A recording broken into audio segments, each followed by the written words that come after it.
Hello बच्चों, चलिए प्रश्न देखते हैं। एक पारिस्थितिक तंत्र जो सरलता से नष्ट किया जा सकता है, परंतु नष्ट करने वाले कारक पुनः हटाने पर पुनः अपनी पूर्व स्थिति में लौट आता है, इसमें है निम्न स्थिरता, निम्न प्रत्यास्थता। उसके बाद दिया है उच्च स्थिरता, उच्च प्रत्यास्थता। उच्च स्थिरता और उच्च प्रत्यास्थता, उच्च स्थिरता और निम्न प्रत्यास्थता। तो आइए यहाँ पे समझते हैं हमारे प्रश्न की मुख्य अवधारणा। मुख्य अवधारणा, हमारे प्रश्न की मुख्य अवधारणा यहाँ पर संबंधित है, हमें बताना है पारिस्थितिक तंत्र से संबंधित प्रश्न दिया है। पारिस्थितिक तंत्र से संबंधित प्रश्न दिया हुआ है, तो समझते हैं इस प्रश्न के बारे में। हमारे पारिस्थितिक तंत्र के बारे में हम समझते हैं।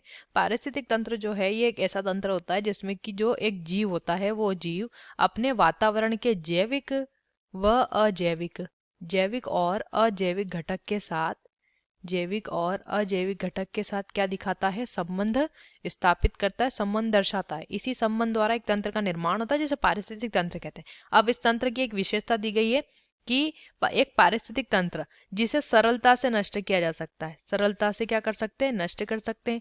परंतु अगर नष्ट करने वाला जो कारक है, नष्ट करने वाला जो कारक है, अगर इस कारक को हम हटा देंगे वहां से, तो फिर से ये अपनी पूर्व स्थिति में लौट आएगा, पूर्व स्थिति में लौट आएगा। अब यहाँ पे क्या हो रहा है, एक उदाहरण से समझते हैं।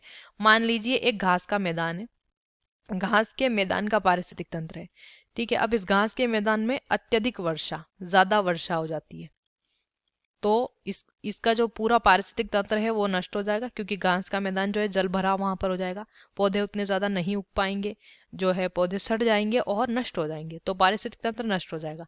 लेकिन जैसे ही यहाँ से हम ये ज्यादा वर्षा वाला कारक, ये जो कारक है हमारा, इसको हटा देंगे, यानी कि अगर वर्षा कम हो या फिर ये पानी सूख जाए, तो क्या होगा, फिर से घास का मैदान फिर से अपनी, धीरे धीरे यहाँ पर पौधे उत्पन्न होंगे और अपनी पूर्व स्थिति में ये वापस आ जाएगा। तो इस प्रकार का जो पारिस्थितिक तंत्र होता है, इसमें आप देखेंगे कि जो स्थिरता है, जो स्थिरता है यानी कि स्थिर ये नहीं रह पाता, अगर हम किसी कारक को यहाँ पर प्रवेशित कराते तो स्थिरता निम्न है। लेकिन यहाँ पे ये जो प्रक्रिया हो रही है, कारक के हटा देने पर फिर से अपनी पूर्व स्थिति में वापस आ जाना, तो इसकी जो प्रत्यास्थता है, यानी कि इसकी जो पूर्व स्थिति में वापस आने की जो शक्ति है वो उच्च है।